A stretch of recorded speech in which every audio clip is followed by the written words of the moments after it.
Hello friends, आज हम start करने वाले हैं कॉस्ट अकाउंटिंग का एक ऐसा चैप्टर जो इजी भी है और थोड़ा ट्रिकी भी है, जिसका नाम है integrated and non integrated accounts. चलिए जानते हैं इंटीग्रेटेड अकाउंट्स का मीनिंग क्या होता है। तो पहले तो हम लोग जानेंगे कि इंटीग्रेटेड ये वर्ड का मीनिंग क्या होता है। इंटीग्रेटेड का मतलब समझते हैं, कॉम्बिनेशन, कंबाइन करके दो चीज़ों को मिलाकर लिखना, इंटीग्रेट करना, जोड़ना। ठीक है, ये तो आप इसकी मीनिंग रीड करते ही समझ जाएंगे। देखिए क्या लिखा है। It is a method of accounting where by the cost account and financial accounts are not maintain separately but instead one common set of books of account is maintained which will serve costing as well as financial requirement। ये cost account, ये एक ऐसी accounting है जो cost account, आप जानते हैं cost account अलग होता है और फाइनेंशियल अकाउंट अलग होता है, दोनों ही एक दूसरे से डिफरेंट है। फाइनेंशियल अकाउंट और कॉस्ट अकाउंट दोनों की एक सेपरेट बुक नहीं मेंटेन करता है, ये कॉमन बुक मेंटेन करता है, दोनों को मर्ज करता है, जो कॉस्टिंग और फाइनेंशियल दोनों के ही बुक्स ऑफ अकाउंट के लिए रिक्वायरमेंट है, वो सारी चीज़ों की नीड जो भी है वो फुलफ़िल करता है। ओके, देन नेक्स्ट है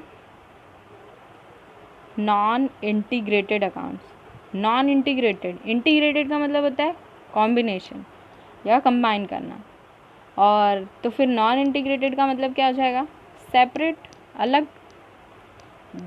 देखिए इसका मीनिंग क्या है।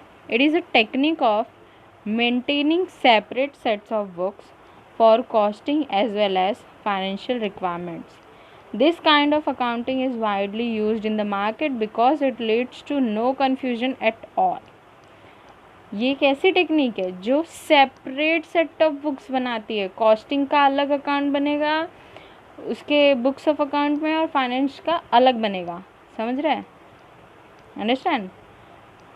कॉस्टिंग की बुक में उसका अलग अकाउंट होगा और फाइनेंस में अलग, मतलब दोनों ही अलग सेपरेट बनेंगे। ये कॉन्सेप्ट क्लियर होना चाहिए।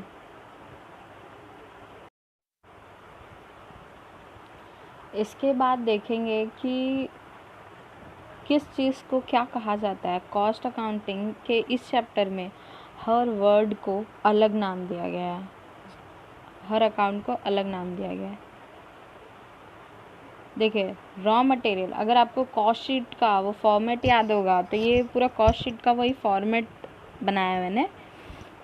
तो पहले देखिए रॉ मटेरियल, जो कि डायरेक्ट भी होता है और इनडायरेक्ट भी होता है। तो रॉ मटेरियल को हम कॉस्ट कंट्रोल, इस चैप्टर में integrated and non integrated account का शॉर्टकट नेम हम कह सकते हैं कि ये कॉस्ट कंट्रोल करने वाला चैप्टर है, कॉस्ट को कंट्रोल करता है। तो रॉ मटेरियल जो डायरेक्ट होता है और इनडायरेक्ट भी, इसको हम लोग क्या नाम देंगे, स्टोर लेजर कंट्रोल अकाउंट। क्या नाम देंगे? Store ledger control account. Store laser, store का मतलब समझते हैं आप, दुकान होता है, शॉप होती है, लेकिन लेजर, लेजर ये वर्ड का मीनिंग अलग होता है। लेजर ये कब लिखते हैं, यहाँ पे हम लोग स्टॉक ला कर रख रहे हैं।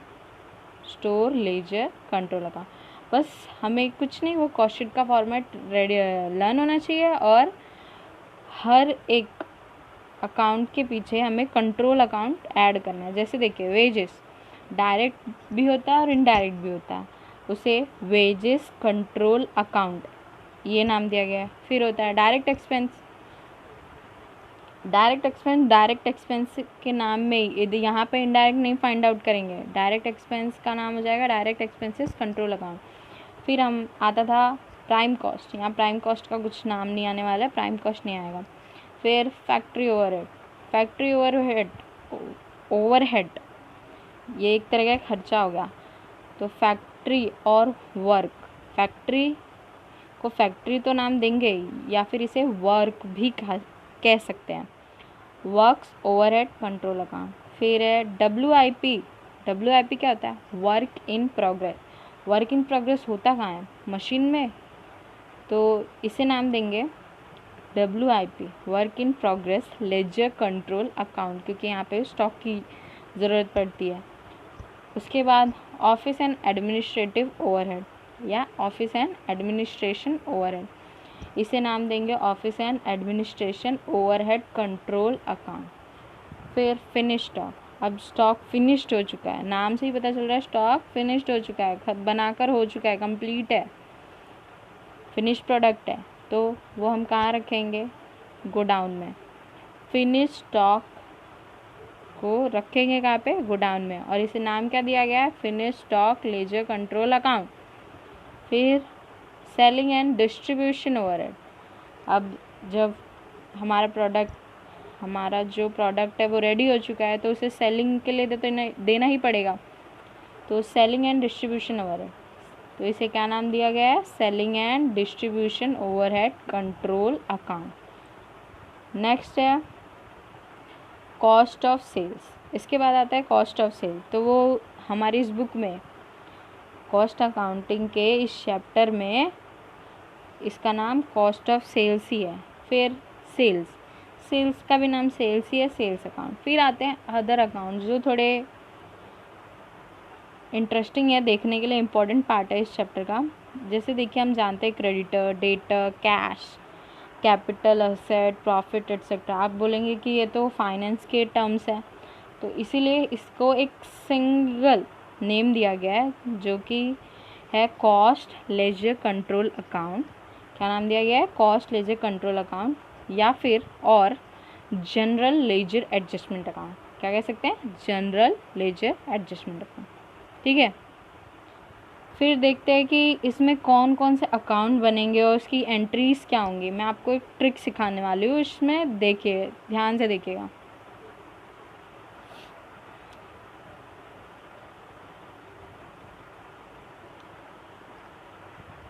स्टोर लेजर कंट्रोल अकाउंट देख रहे हैं, स्टोर लेजर कंट्रोल अकाउंट, ऐसे कॉलम रेडी करना है हमें। फॉर्मेट क्या है, पर्टिकुलर रुपीज़, ठीक है।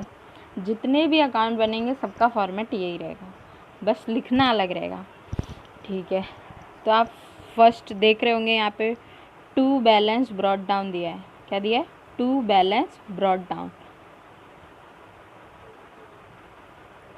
टू बैलेंस ब्रॉट डाउन, ये क्यों, ये समझ रहे हैं, प्रीवियस ईयर का बैलेंस है स्टोर लेजर कंट्रोल अकाउंट का।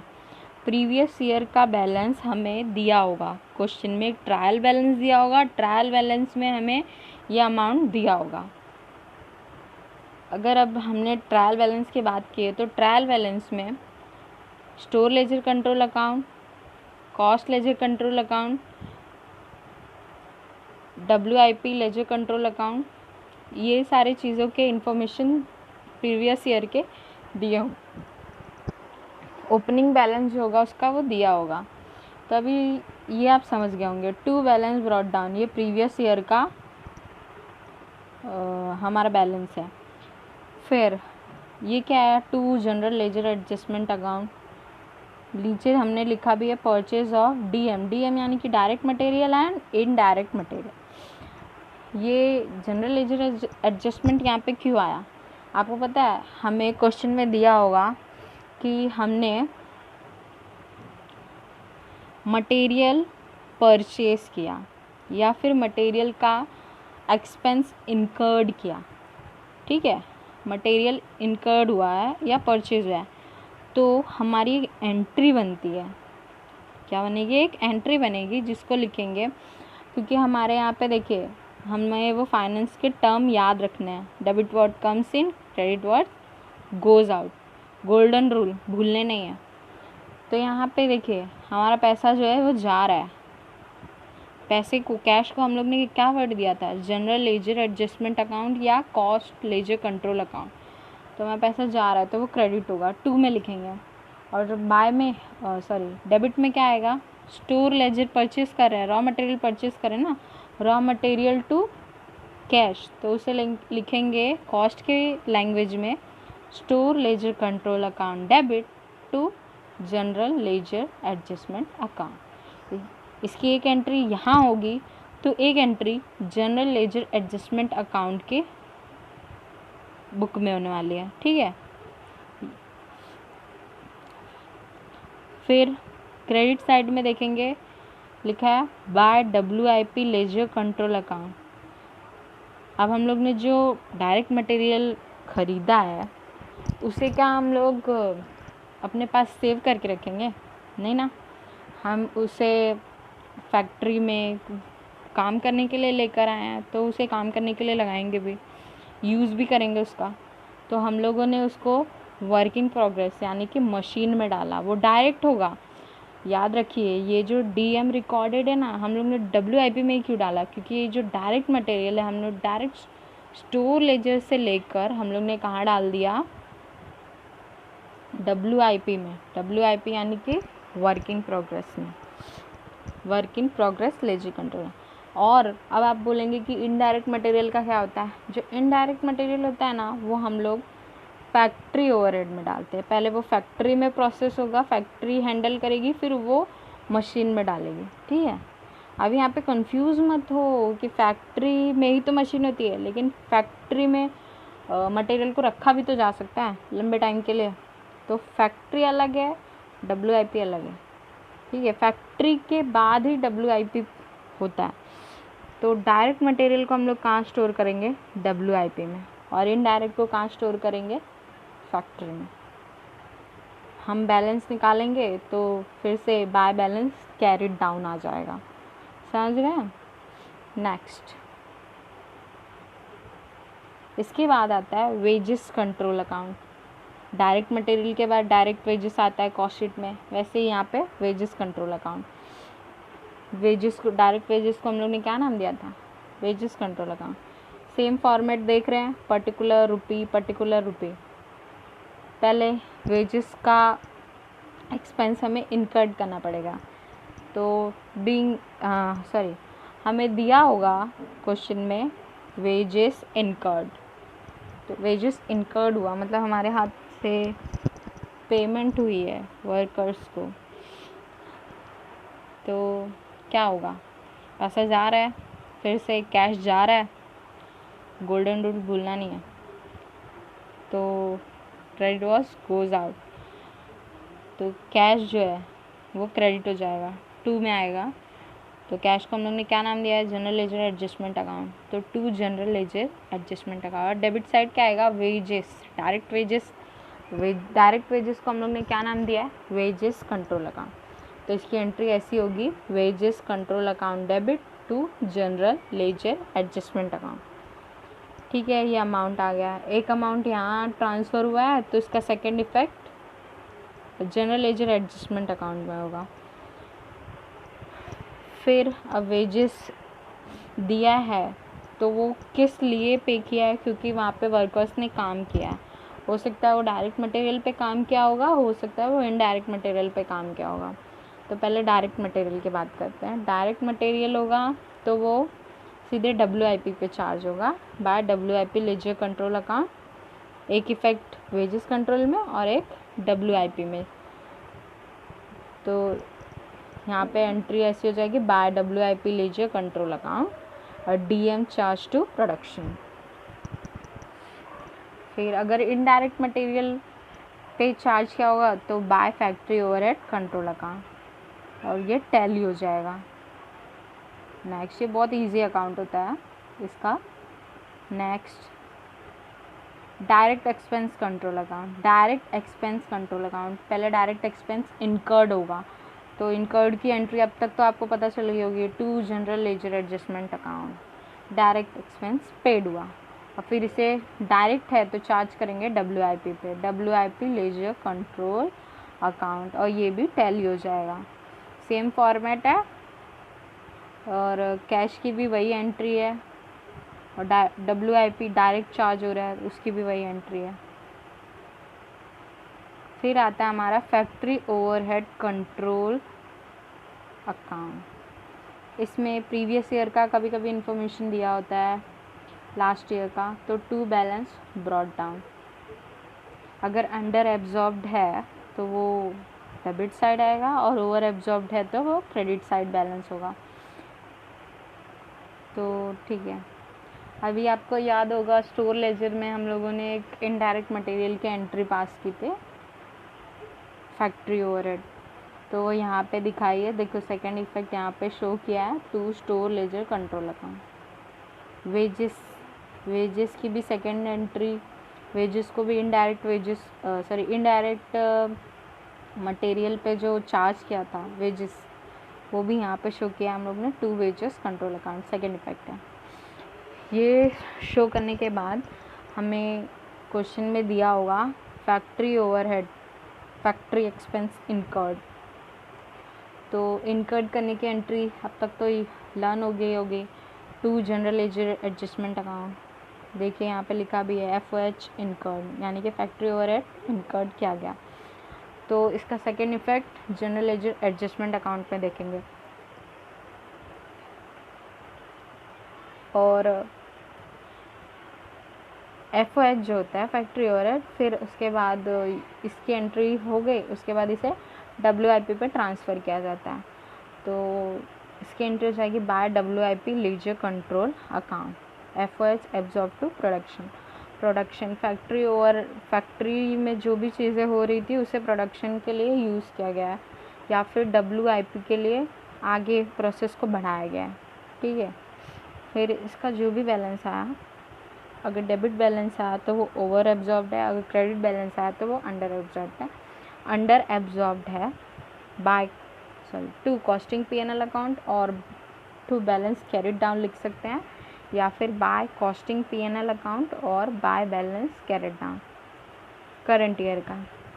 ठीक है, next WIP ledger control account. तो इसके बाद आता है WIP लेजर कंट्रोल अकाउंट। इसे हम work in progress laser control account भी लिख सकते हैं। सेम फॉर्मेट है, पर्टिकुलर रुपीज़। इसका बैलेंस दिया होगा, मैंने बोला था आपको पहले भी, ट्रायल बैलेंस में इसका बैलेंस दिया होगा, to balance brought down, debit side आएगा। ट्रायल बैलेंस में जिसका बैलेंस डेबिट होगा उसे डेबिट लिखेंगे, और जिसका बैलेंस क्रेडिट होगा उसे क्रेडिट साइड लिखना है। सिंपल ट्रिक है, बहुत ईजी है। तो पहले देखते हैं क्या क्या इफ़ेक्ट दिखाने पड़ेंगे हमें इसे। पहले तो स्टोर लेजर में हम लोग ने डायरेक्ट मटेरियल ट्रांसफ़र किया था WIP पे, तो उसका सेकंड इफेक्ट यहाँ पे शो करेंगे। फिर वेजेस भी डायरेक्ट मटेरियल पे जो चार्ज किया था WIP में चार्ज किया था, वो यहाँ पे शो करना पड़ेगा, to wages control account. Direct expense भी हम लोगों ने चार्ज किया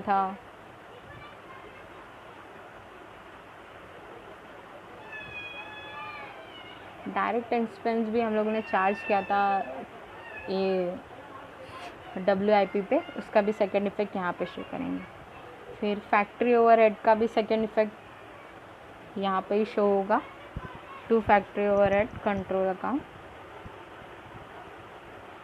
और फिर WIP का जो भी स्टॉक है हमें दिया होगा, WIP का, या फिर गोडाउन में हम लोग ने फिनिश्ड गुड्स ट्रांसफ़र दिया होगा, तो by finished goods ledger control account warehouse में ट्रांसफ़र होगा, उसकी एंट्री भी यहीं पे दिखेगी, क्योंकि WIP से, यानी कि मशीन से ही वो गुड फिनिश्ड होगा और कहाँ जाएगा, वेयर हाउस या गोडाउन में।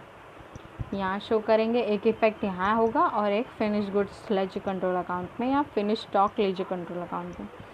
फिर बैलेंसिंग करेंगे, और इसका जो भी बैलेंस आएगा उससे by balance carried down show करते हैं। ओके, नेक्स्ट इसके बाद आता है office and administration overhead control account. Same format है, पर्टिकुलर रुपीज़। तो पहले ऑफिस का खर्चा, ऑफिस का एक्सपेंस इनकर्ड होगा, तो इनकर्ड करने की entry to general ledger adjustment account. देखिए ब्रैकेट में हम लोग ने शो किया office and administrative overhead incurred for current year.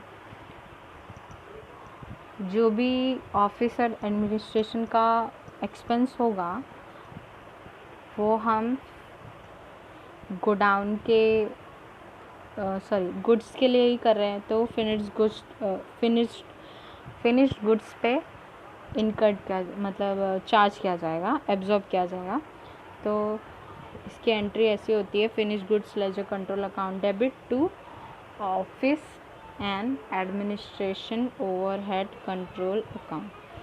तो ऑफिस के अकाउंट में बाय साइड में लिखेंगे by finish goods ledger control account, office and administration overhead observe, और ये टैली हो जाएगा।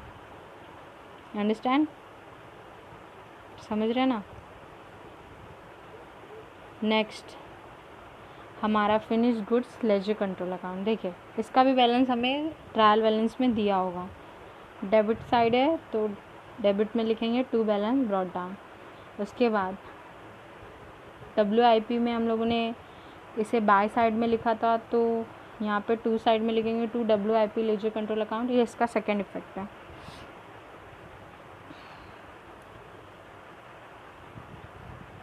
हमारा अकाउंट आता है selling and distribution overhead control account.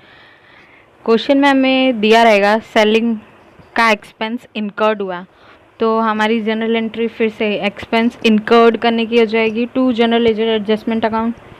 यहाँ पे ब्रैकेट में शो किया है selling and distribution overhead incurred current year. Same entry होगी selling and distribution overhead control account to general ledger adjustment account, और इसका second effect general ledger adjustment account में show होगा। और फिर इसे कॉस्ट ऑफ सेल्स में ट्रांसफ़र कर दिया जाएगा या चार्ज कर दिया जाएगा। तो cost of sales account debit to selling and distribution overhead control account, इसकी एंट्री ऐसी होगी। तो सेलिंग एंड डिस्ट्रीब्यूशन के क्रेडिट साइड में शो करेंगे इसको by cost of sales account, bracket में selling and distribution overhead are absorb, और ये टैली हो जाएगा। नेक्स्ट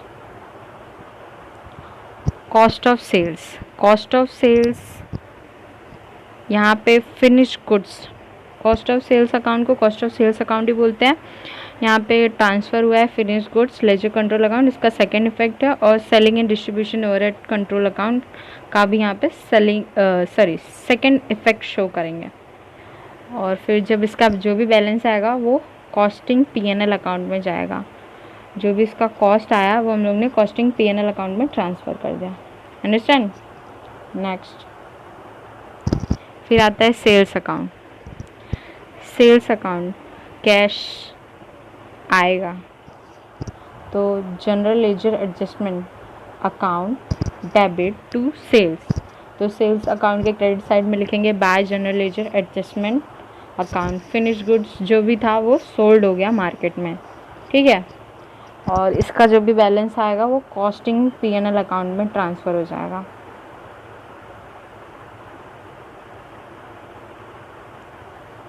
नेक्स्ट है costing P&L account. Costing P&L account में हम सेकेंड इफेक्ट दिखाएंगे कॉस्ट ऑफ सेल्स अकाउंट का।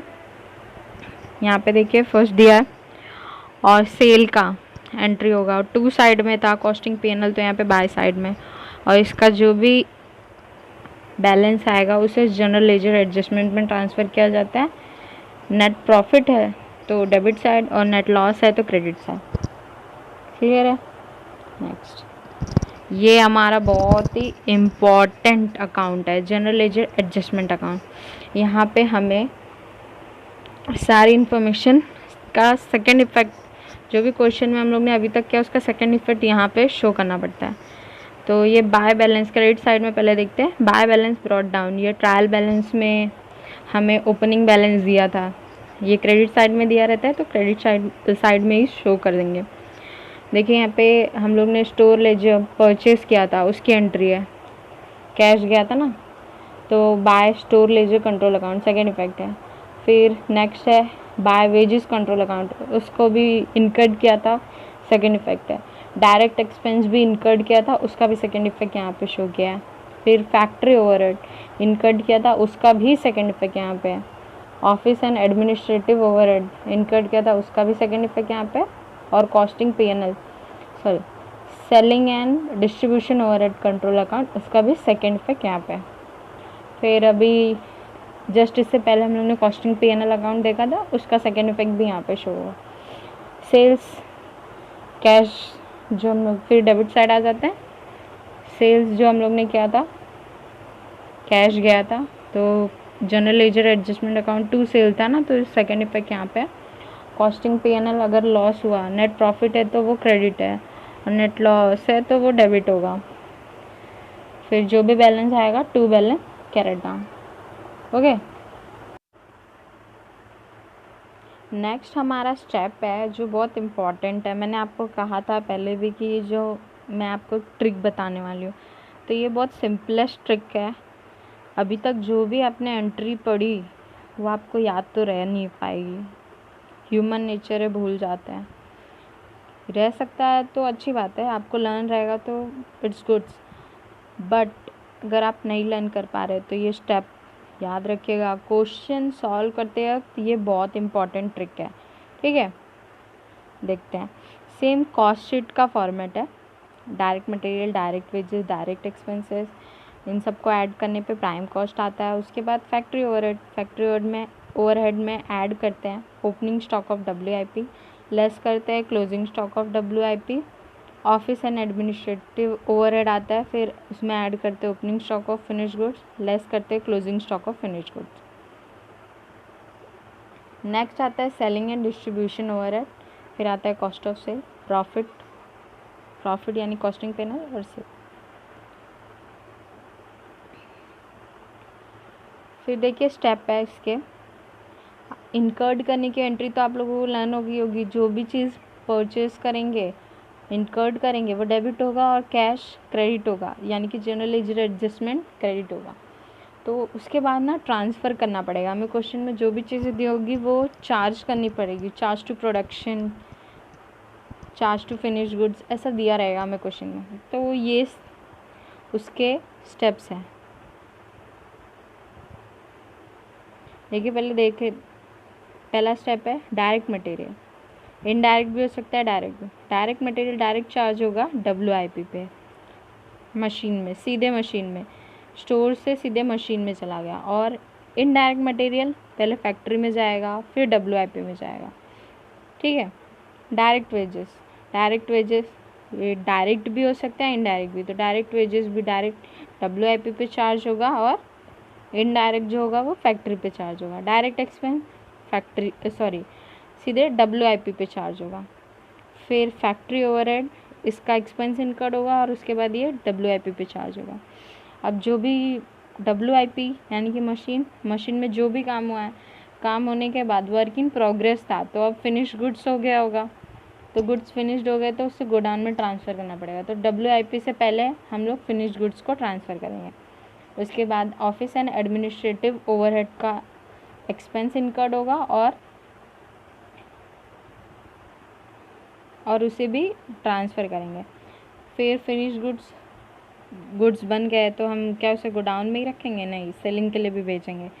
सेलिंग के लिए जब हम उसे जाने दे रहे हैं, सेलिंग के लिए दे रहे हैं, तो कॉस्ट ऑफ सेल में उसे ट्रांसफ़र होगा, फिनिश गुड्स से कॉस्ट ऑफ सेल। फिर सेलिंग एंड डिस्ट्रीब्यूशन ओवरहेड को भी चार्ज किया जाएगा कॉस्ट ऑफ सेल्स पे, क्योंकि एडवर्टाइजमेंट से रिलेटेड जो भी एक्सपेंस होता है वो प्रोडक्ट में ऐड होता है। अब ये जो आपने देखा है ट्रांसफ़र हुआ, तो ये जहाँ पे भी जा रहा है ना, ये एरोज जहाँ पे भी आपको दिख रहे हैं जाते हुए, वो डेबिट में होगा। और जैसे देखिए डायरेक्ट मटेरियल डायरेक्ट WIP में जा रहा है, तो WIP ledger control account debit to direct material होगा, समझ रहे हैं। ऐसे ही डायरेक्ट वेजेस डायरेक्ट है, तो WIP ledger control account debit to direct wages account. Direct expense WIP ledger control account debit to direct expense. Indirect है तो factory overhead control account debit to store ledger control account. Direct wages indirect है, factory overhead control account debit to wages control account, ठीक है। फिर factory का expense incurred होगा और फिर उसे WIP पे चार्ज किया जाएगा, तो WIP ledger control account debit to factory overhead control. फिर ये WIP फिनिश गुड्स पे ट्रांसफ़र होगा, तो उसकी एंट्री ऐसी होगी, finish stock ledger control account debit to WIP ledger control account. और फिर ऑफिस एंड एडमिनिस्ट्रेटिव का एक्सपेंस इनकर्ड होगा और उसे चार्ज किया जाएगा फिनिश गुड्स पे। तो finish stock ledger control account debit to office and administrative overhead account. फिर फिनिश गुड्स को भी ट्रांसफ़र किया जाएगा कॉस्ट ऑफ सेल, तो cost of sales account debit to finish stock ledger control account. और selling and distribution का भी overhead का एक्सपेंस इनकर्ड होगा और उसके बाद उसे भी कॉस्ट ऑफ सेल्स पे चार्ज किया जाएगा। तो cost of sales account debit to selling and distribution overhead. ठीक है, ये स्टेप आपको याद रखना है। Thank you.